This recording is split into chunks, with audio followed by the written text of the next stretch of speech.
जय सिया राम। मैं आचार्य राजेश श्री राम जन्मभूमि अयोध्या से। प्रिय दर्शकों, 13 जुलाई से शनिदेव वक्री होने जा रहे हैं और ये 28 नवंबर 2025 तक लगभग 4.5 महीने और दिनों की बात करें तो 139 दिन के लिए वक्री होंगे। शनिदेव के वक्रत्व का हम पर क्या प्रभाव पड़ेगा और हमें क्या वो विशिष्ट उपाय करने चाहिए जिससे शनि के वक्रत्व का, शनि के इस वक्र गोचर का हमको कोई दुष्परिणाम प्राप्त ना हो, उस सब की चर्चा इस वीडियो में करेंगे। पहली बात कि ये वक्री गति क्या होती है। किसी भी ग्रह की 5 स्थितियाँ होती हैं: मार्गी, वक्री, अतिचारी, अनाचारी और स्तंभी। जब कोई ग्रह वक्री होता है तो उसका चेष्टा बल बढ़ जाता है। बल की बात करें तो 6 प्रकार के बल होते हैं जिसे षडबल कहते हैं। ग्रहों के 6 प्रकार के बल देखे जाते हैं जिसमें से चेष्टा बल सबसे बड़ा बल है। शनिदेव का चेष्टा बल बढ़ रहा है, अर्थात बहुत बली होने जा रहे हैं। अच्छा, शनिदेव हर वर्ष वक्री होते, इसमें नया क्या है? तो नया इसलिए है कि शनिदेव मीन राशि में वक्री हो रहे हैं। यूँ तो मीन राशि पे शनिदेव का गोचर ही बहुत महत्वपूर्ण होता है, बहुत परिवर्तनकारी होता है। और जब से शनिदेव ने ये राशि बदली है, मीन राशि पे आए हैं, तब से आपको हम सावधान और सचेत करते आ रहे हैं कि परिवर्तन बहुत व्यापक स्तर पर होने वाला है। वैश्विक स्तर से लेकर हमारे निजी जीवन तक ये परिवर्तन होकर रहेगा। तो ये मीन राशि पे शनिदेव का गोचर करना ही अपने आप में बड़ी बात। ऊपर से जब वक्री हो जाएंगे तो और खतरनाक स्थिति पैदा हो सकती है। लेकिन केवल खतरनाक होगा ऐसा नहीं है, इसमें बहुत सारे लाभ भी हैं। महत्वपूर्ण ग्रंथों में, जिसमें सारावली भी एक है, उसमें कहा गया है कि शनिदेव जब वक्री होते हैं तो क्वचित राज्यम, कभी राज्य दे देते हैं, पद प्रतिष्ठा दे देते हैं, तो कभी धन दे देते हैं, लेकिन कभी कभी हमारी परेशानियां, मुश्किलें भी बढ़ा देते हैं। अलग अलग राशियों के लिए उनके अलग अलग प्रभाव होंगे। हम सभी राशियों के बारे में जानेंगे। और आज है नंबर प्रथम राशि मेष राशि का। क्या परिणाम प्राप्त होगा शनि के वक्रत्व का? तो सबसे पहले बता दें तो शनि न केवल मीन राशि में वक्री हो रहा बल्कि मंगल के साथ संबंध भी आने वाले 2-3 महीनों तक बना रहने वाला है, क्योंकि शनि और मंगल की दृष्टियां टकरा रही हैं। कहीं समसप्तक योग बनेगा तो शनि की, मंगल की दृष्टियां भी यहाँ पर शनि पर पड़ रही हैं और शनि मंगल में शत्रुता है। इसी दृष्टि को या इसी युति को विस्फोटक योग या ज्वालामुखी योग के नाम से भी जाना जाता है। मंगल केतु के साथ में है। शुरू में मेरा वीडियो जिन्होंने देखा है, हमारे दर्शक जानते हैं कि उसमें पहले ही बता दिया था कि आने वाली परिस्थितियाँ कितनी भयावह हो सकती हैं और होती हुई दिख रही हैं दुर्भाग्य से। अब शनि के साथ क्या स्थिति परिवर्तन होने वाली है? तो देखिए, शनि यहाँ पर जब वक्री होते हैं, अब मेष राशि के जातकों के लिए द्वादश स्थान पर गोचर कर रहे हैं। 7.5 का प्रथम चरण प्रारंभ हो चुका है।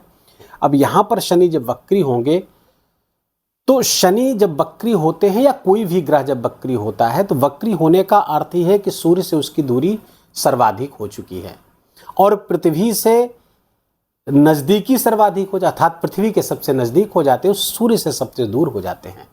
शनिदेव इस समय पृथ्वी के सबसे नज़दीक गोचर करेंगे 139 दिन तक, लगभग 4.5 महीने, और तो उनका प्रभाव भी पृथ्वी पर सर्वाधिक पड़ने वाला है। इसीलिए इसका बल बढ़ जाता है, जिसकी बात की गई चेष्टा बल की, इसलिए बल बढ़ जाता है क्योंकि वो हमको अधिक मात्रा में प्रभावित करने लगते हैं। शनिदेव द्वादश स्थान पर जब वक्री होंगे तो एक राशि पीछे का भी परिणाम देना प्रारंभ कर देंगे। तो मेष राशि के लिए तो एकादश के स्वामी ही हैं, वो लाभ स्थान के स्वामी हैं। यहाँ पर जाएंगे तो इनकम से संबंधित समस्याओं को कम करेंगे, इनकम आपका बढ़ेगा। लेकिन ध्यान रहे कि वो द्वादश स्थान व्यय के स्थान पर, खर्चे के स्थान पर गोचर कर रहे हैं। यहाँ से वक्री हो रहे तो खर्चे आपके बढ़ जाएंगे। अब खर्चे बढ़ जाएंगे तो इनकम, आपके आय और व्यय का संतुलन गड़बड़ा सकता है। थोड़ा सा ध्यान देने की आवश्यकता। लेकिन शनिदेव यहाँ पर इनकम भी बढ़ाते हुए मेष राशि के जातकों के लिए दिख रहे हैं। एक चीज़ और ध्यान रखें, शनि जब वक्री होते तो पीछे की एक राशि का जब परिणाम देते हैं तो पीछे मुड़कर देखना चाहिए ऐसी मेष राशि के जातकों को कि 11वें भाव से संबंधित कोई चीज़ छूटी तो नहीं हुई है, क्योंकि शनिदेव तो आगे गोचर कर रहे थे, पीछे आ गए। तो कोई चीज़ अगर छूटी हुई है, कोई आपका आपने ठंडे बस्ते में डाल दिया, कोई ऑब्लिगेशन था, कोई वचन था, कोई काम करना था, वो छूटा हुआ है, तो उसको आपको पूरा करना चाहिए। पीछे मुड़ करके देखिए क्या कुछ छूट तो नहीं रहा है। 11वें भाव से, लाभ भाव से संबंधित, अब ये भाव सोशल मीडिया का भी है और ये भाव आपके कम्युनिकेशन का भी है, आपके जुड़ाव का है, लोगों के साथ जुड़ाव का है। वहाँ से कुछ चीज़ छूट तो नहीं रही है। आपके पिताजी के बड़े भाई लोगों का, छोटे आपके चाचा ताऊ आदि का भी भाव है, उनसे संबंधित कुछ चीज़ें छूट तो नहीं रही हैं, उसको पूरा करिए। अगर पूरा नहीं करेंगे तो क्या होगा, तो फिर शनि की तीसरी दृष्टि, सर्वाधिक बल तीसरी दृष्टि पर वक्री ग्रह करते हैं, वो शनिदेव करते हैं तीसरी दृष्टि। तो तीसरी दृष्टि जब प्रभावित होगी तो घर में खलमंडल मच सकता है, कुटुंब में परेशानियां पैदा हो सकती हैं। और ये न केवल कुटुंब का भाव है बल्कि आपके धन का भी भाव है। तो आपका संचित धन भी, प्रॉपर्टी भी, अचल संपत्ति भी यहाँ से समस्या में आ जाएगी। अतः पिछले वाले जो काम हैं एकादश से संबंधित, उसको आपको पूरा करना चाहिए, पहली बात। दूसरी, शनिदेव की जो दृष्टि आपके छठे स्थान पर पड़ रही है। अब छठे स्थान पर पड़ेगी, अब चेष्टा बली है, पढ़े तो जब से आए हैं तब से पढ़े, लेकिन जब चेष्टा बली हैं तो ये छठे भाव से संबंधित अच्छी और बुरी दोनों चीज़ें प्राप्त होंगी। अच्छी चीज़ें आप जान लीजिए तो कंपटीशन के लिए बहुत अच्छा है ये भाव। अगर आप किसी तरह कंपटीशन से जुड़े हुए हैं, कोई परीक्षा आदि देते हैं, तो आपके लिए फलकारी है, फलदायी है। आप कंपटीशन क्रैक कर सकते हैं। दूसरी बात, यहाँ पर रोग और ऋण का भी है, तो हेल्थ का भी आपको अपना ध्यान रखना चाहिए, क्योंकि ऋण भी बढ़ सकता है, आपको उधार लेने की नौबत आ सकती। प्रारंभ में बताया, आय व्यय का संतुलन जब गड़बड़ होगा तो क्या करेंगे, उधार लेंगे, आप लोन ले सकते हैं या कुछ भी इस तरह की चीज़ें आप ले सकते हैं, क्योंकि इच्छा पूर्ति का भी भाव है। शनिदेव इच्छा पूर्ति की तरफ आएंगे जब वक्री होंगे तो कोई इच्छा है उसको भी पूरा करने के लिए आप प्रयास करेंगे, तो लोन आदि की भी समस्या बढ़ सकती है।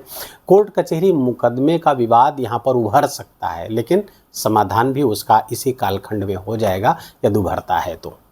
मंगल की दृष्टि, अब चूंकि मंगल सिंह राशि पे गोचर कर रहे हैं और यहाँ पर रहने वाले हैं जुलाई के अंत, 28 जुलाई तक यहाँ रहेंगे। उसके बाद यहाँ पर जब तक यहाँ रहेंगे तो मंगल की 8वीं दृष्टि शनि से टकरा रही है, आपस में मित्रता है नहीं। तो इस दृष्टि से यहाँ पर ज्वालामुखी योग या विस्फोटक योग बन रहा है, तो समस्याएं पंचम से संबंधित बढ़ सकती है। जब मंगल आपके अष्टम के स्वामी है, कठिनाइयों के स्वामी है, एंग्जाइटी के स्वामी है, फेल्योर के, असफलता आदि के स्वामी है, पंचम पे गोचर कर रहे हैं। अब यहाँ से शनि की साथ दृष्टि बन रही है, तो ये तो समस्या कारक हो सकती है। तो ये समस्या आपके संतान से संबंधित समस्या हो सकती है, फिजिकल पेन पे, खासकर एब्डोमेन का पेन हो सकता है, घुटने के नीचे कुछ समस्या आपके हो सकती है, पैर के घुटने के नीचे पैर में प्रॉब्लम आ सकती है। उसको कोई भी समस्या होती है तो उसको इग्नोर न करें। अब शनि की जो दृष्टि है 10वीं दृष्टि, वो यहाँ पर पड़ रही है आपके 9वें भाव पे।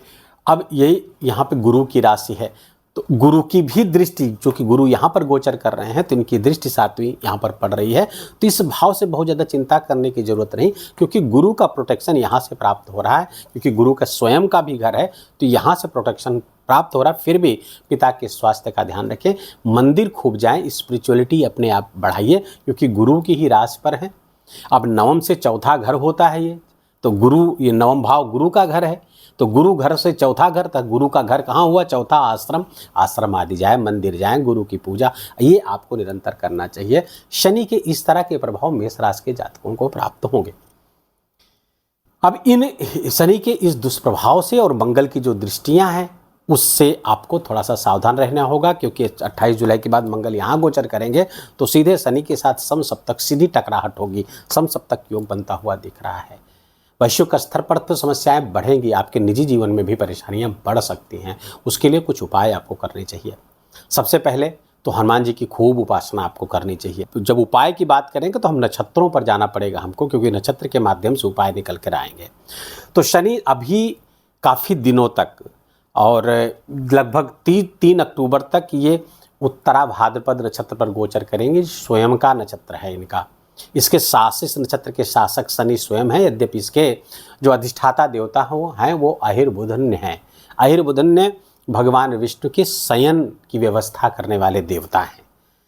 तो फिर करना क्या है आपको, अब चूँकि शनि ही इसके स्वामी हैं, शासक हैं, तो हनुमान चालीसा का ज़्यादा से ज़्यादा पाठ करिए और जो भगवान विष्णु की शेषशायी मूर्ति है उसका ध्यान करें, उसका पूजन करें, तो इससे आपको विशेष लाभ होगा। कब तक? 3 अक्टूबर तक। 3 अक्टूबर के बाद ये पूर्वा भाद्रपद नक्षत्र पर आ जाएंगे। ये क्रूर नक्षत्र है, लेकिन इसके जो स्वामी हैं वो अजैकपाद हैं। अजैकपाद भैरव उनको कहा जाता है। भगवान शिव का ये रौद्र रूप है अजैकपाद भैरव। जब शनि इस नक्षत्र पर आएंगे तो भैरव का शासन बढ़ जाएगा। भैरव रौद्र रूप है भगवान शिव का, और भैरव जब इस नक्षत्र पर शनि आते हैं तो बहुत व्यापक पैमाने पर परिवर्तन कराते हैं। अच्छा, अब जब व्यापक परिवर्तन होता है तो उसमें किसी एक का बचना बड़ा मुश्किल होता है। तो सारी राशियों को इसका दुष्प्रभाव और अच्छा प्रभाव दोनों प्राप्त होगा। आपको करना क्या होगा, ओम अजैकपादाय नमः मंत्र का जप करते रहना चाहिए।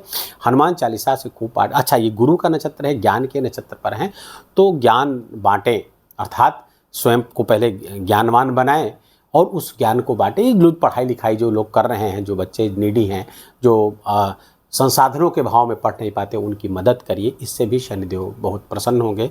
मीन राशि पर गोचर करते हुए, गुरु के घर में गोचर करते हुए ज्ञान से संबंधित चीज़ें, अपनी नॉलेज को अपग्रेड करिए और उस नॉलेज को दूसरों को बांटिए। बस ये आपके उपाय हैं। आप हो सके तो दशरथ के शनि स्तोत्र का पाठ भी अगर रोज कर लेते हैं तो ये बहुत अच्छा होगा। वीडियो का भी यही विराम देंगे। वीडियो अच्छा लगा हो, आपके काम का लगा हो, मेरा बोलना आपका सुनना दोनों सार्थक हुआ हो तो कृपा करके वीडियो को लाइक करिएगा, अपनों के साथ शेयर करके उनको भी इसका लाभ दीजिए। कमेंट में जाकर जय सिया राम लिखना बिल्कुल भी मत भूलिएगा। कोई प्रश्न है तो उसको भी कमेंट में आप लिख सकते हैं, उसका देर सवेर उत्तर हम जरूर देंगे। चैनल पर नए हैं तो इसको सब्सक्राइब कर लीजिए, बेल आइकन की घंटी दबा लीजिए और अपना बहुत बहुत ख्याल रखिए। जय जय सिया राम।